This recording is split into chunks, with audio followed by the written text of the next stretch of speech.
Hello, everyone, and welcome to Creative Writing with Dr. Nagel. I'm your host, Tanya Nagel, and today we are here with the Rituals and Runes author, Elvira Bathory. Hello. Hello, thank you so much for having me.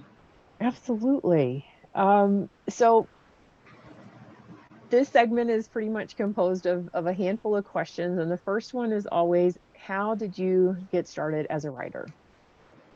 Oh, I actually started when I was 12 writing a little kid's book for one of my sixth grade classes.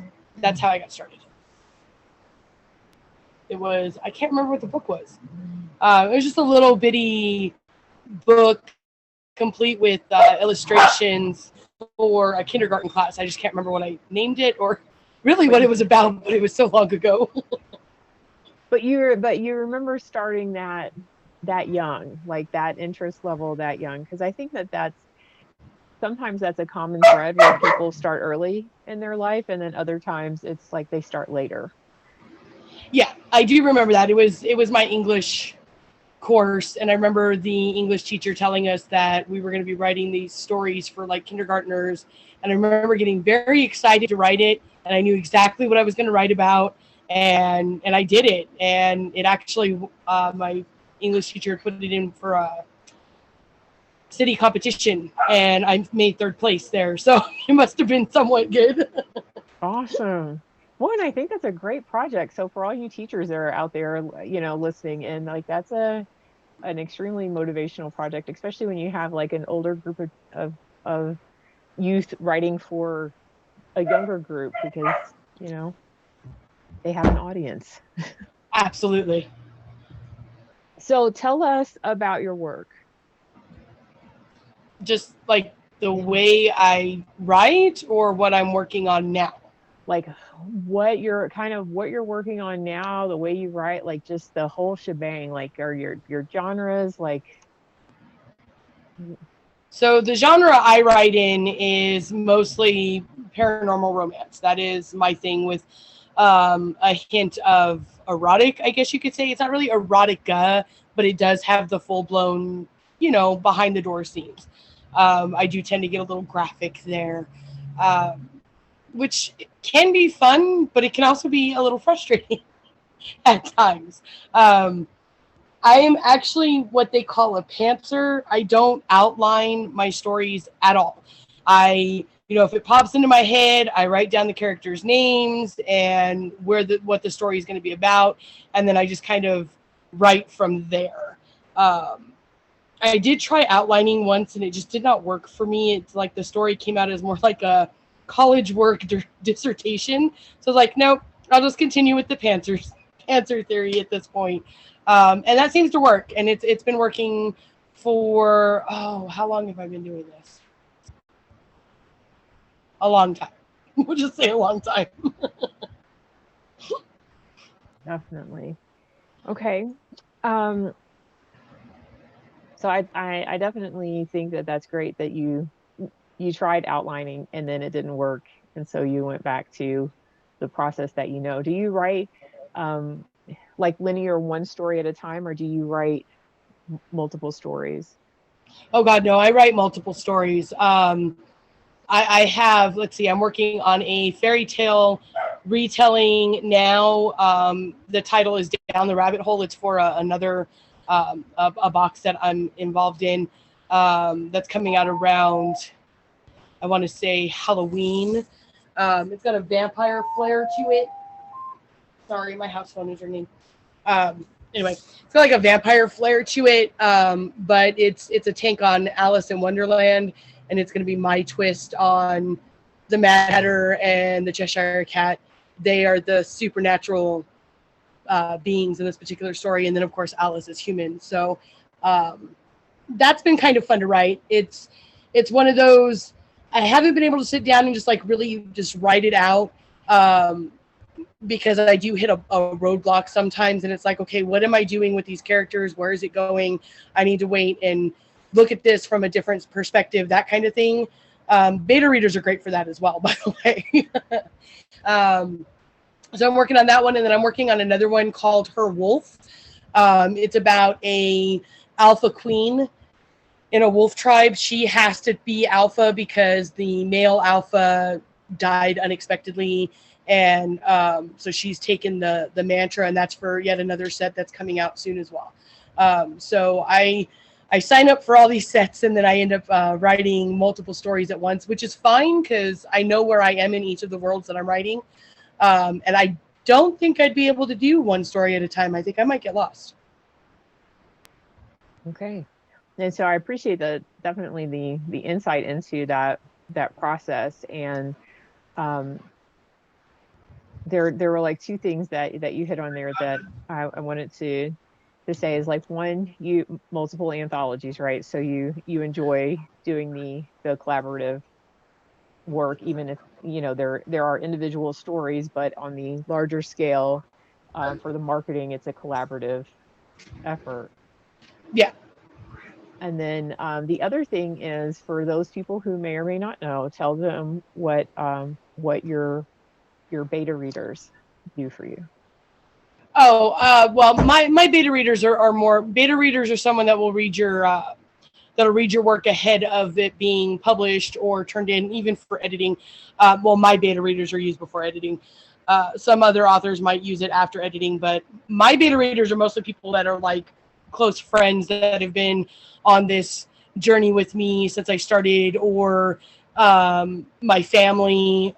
My husband has been a great beta reader at some point, and even my kids at some point up to certain parts of these stories I will let them read because they're certain ages. Like my son and my older daughter, they're 18 years old and older, so they can read it and give me their feedback, though they don't talk about the behind the scenes things. And then I have a 14-year-old and 12-year-old daughters, and my 12-year-old was reading Magic of the Fae while I was writing it, and then at chapter 4 I told her, you have to stop, you can't read it anymore. And she's like, but that's not fair now, I don't know what's going to happen. And I'm like, unfortunately, that's kind of what happens when you decide to grab my Chromebook while I'm writing and read what I've written on the screen.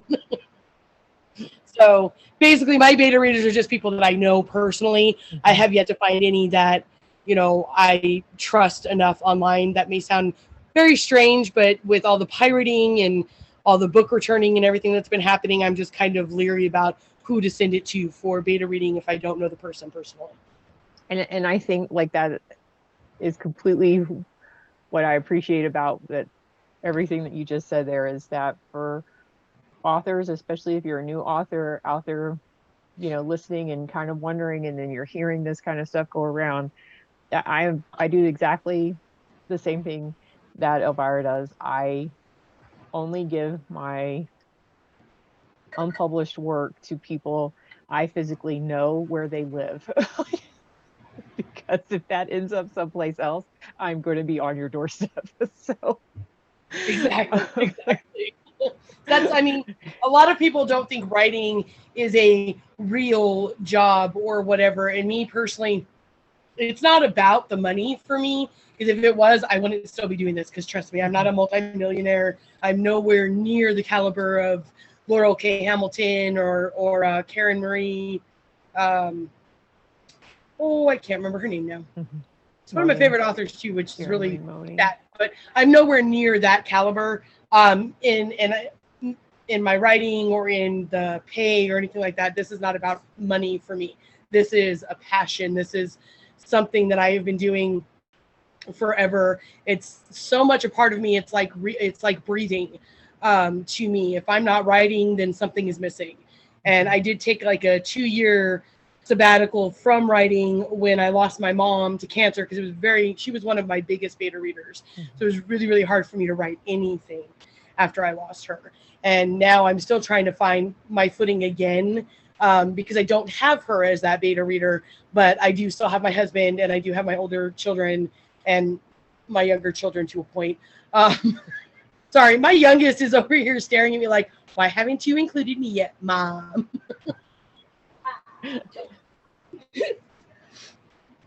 That's real author work right there. That's right. That's like author life right here.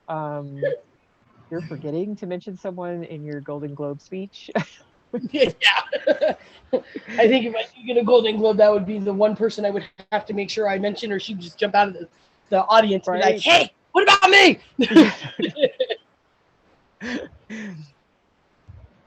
They're And very supportive. and you need that. Like, so that's also another great, great kind of point to put in there, and a reminder is that you need a support network within your family, without your friends. Somebody needs to be your support network. And while it's awesome if your support network are also readers, it is more important that they are supporting you, because you can find other readers. You need those cheerleaders to keep you going, especially when life comes at you and kind of will make it a little more challenging. Like those people who know how much writing means to you, to remind you of that, so that you can get Yeah. back to it and get back. Oh, absolutely. I don't think I would be where I'm at now in my writing career if it wasn't for my husband and my kids. They have been so supportive, and I treasure every minute I get with them. I mean, kids are kids are kids. No matter the age, they do tend to be very needy and, hey, I need your attention. You have to pay attention to me now. I don't care what you're doing. You have to drop it now. Da, da, da, da. When it comes to my writing, though, my girls will come in and they'll be like, Mom, I need to talk to you about something.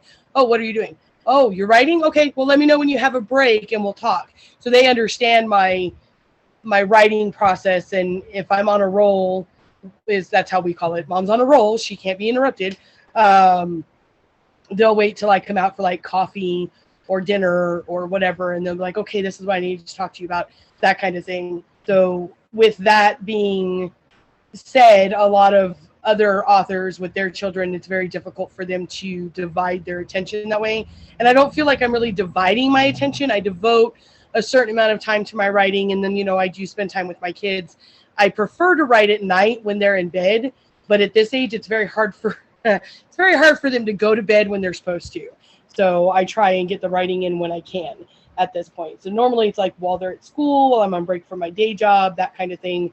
I'll throw in some writing where I can when they're not home, because especially my youngest, she really, really likes all the attention. And I don't know if it's because she's a twin or it's because she's the youngest or what, but she's just like, Mom, what are we watching today? Hey, Mom, what are we doing today? Mom's writing. Well, can I sit in there and watch TV with you? Sure, just be quiet. You know what I mean? That kind of thing. So I love them to death, though. I would not change my kids for anything. That time in. Great. And being able to hang out with you and stuff too. That's always good. And so our third question is, where can we find you? I mean, most people say Amazon, but like, do you have a website, your major social media places you hang out? Amazon definitely, but I do also have a website. It's Wix, Wix.com. It's Elvira Bathory. You can find me there. I have a newsletter that I send out every week that, people can sign up for and get new releases. And they may not even be my new releases. I always, try and help my author friends and share their new releases and any book funnel promos they might have going that's free or that kind of thing. Let's see. Facebook, you can mostly find me on Facebook. That seems to be the social media outlet that I have for me. I mean, I have an Instagram, but it's I don't really use it much. I have a Twitter. I don't really use that much. And I'm still learning TikTok. So Facebook is probably the best place to find me at this point. Yeah, and nothing, nothing makes me feel more technologically challenged than TikTok. I agree. Like, I don't know what's going on over here. I'm just going to watch the videos and then go back to doing something else. And so the fourth question is, if you could go back to you starting out when you very first started writing for publication with that goal in mind, what advice would you give you? If I were able to go back and give myself advice concerning my writing journey, have patience.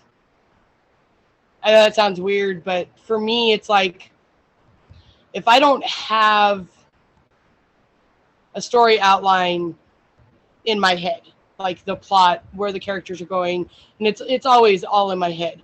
Um, if I can't get it from my head to my computer, I tend to get very frustrated and just like walk away. And then I'll come back to it later. And then I don't actually come back to the story till like 2-3 weeks later. And it's like, oh, well, you have a deadline.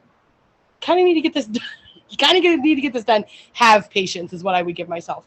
Everything is everything happens for a reason. Everything is in a timeline for a reason. Just be patient with yourself and breathe.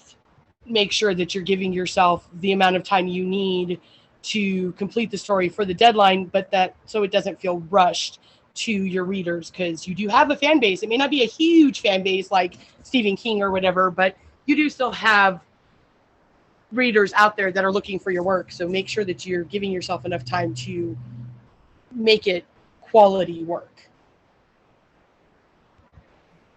Okay. And then I mean, I think that that's such a great piece of advice for writers in general, is to be patient with the process, patient with yourself, patient with your characters, patient, Oh yeah, patient with your readers, like just patient. That is a great, like, that needs to be the word of the day. yeah, definitely. And then this next thing is going to sound like, after this, I'm going to come murder you, but I am not. Do you have any final thoughts for the listening Mm, audience out there? just keep reaching for your dream. Your dream is attainable. You just need to work for it. I mean, it's not going to come to you without the work. If if there are any aspiring writers out there, keep writing. Don't give up. You may think your work is not where it should be, but trust me, there are people out there that will read it, and you are better than you think you are. You are always going to be your worst critic. Lord knows I have been for over 12 years. You are always going to be your worst critic. Get a beta reader, get someone you trust to read the story and tell you exactly what they feel. Make sure it's someone that you do trust, that will be honest with you, because then they can help you move forward. They'll help you get better. But definitely your dream is attainable. You just have to work for it. And of course, patience. Patience is definitely the word of the day, I would say, because that is something that every aspiring writer, and even those of us that are already published, have to have, because the literary world is always changing. Rules are changing on Amazon, rules are changing on Barnes and Noble, platforms change, that kind of thing, and you just have to learn to move with it. And change is kind of a constant. If you don't like change, try and learn to like it. I didn't like it either when I first started this, but trust me, it is something that is a constant in anything that you do, whether you're reading or you're writing or you're working at a call center or whatever. Change is definitely something that is constant throughout life, and patience is definitely going to help you through that. Excellent. Great advice. And um, yeah, so if you're listening to this, you can definitely grab at least one, if not multiple, anthologies that Elvira is in and will be in the next coming months. That will be it for us on this episode of Creative Writing with Dr. Nagel. Thank you, Elvira Bathory and the Rituals and Runes anthology, for sending the authors over to interview and talk to us about writing. I'm sorry, can you say that again? It looked like my internet kind of went out for a minute. I just wrapped it up and was telling everyone to, thank you for coming by, um, and that we'll have another interview and another bit of wisdom, or whatever I spew out there on the next episode.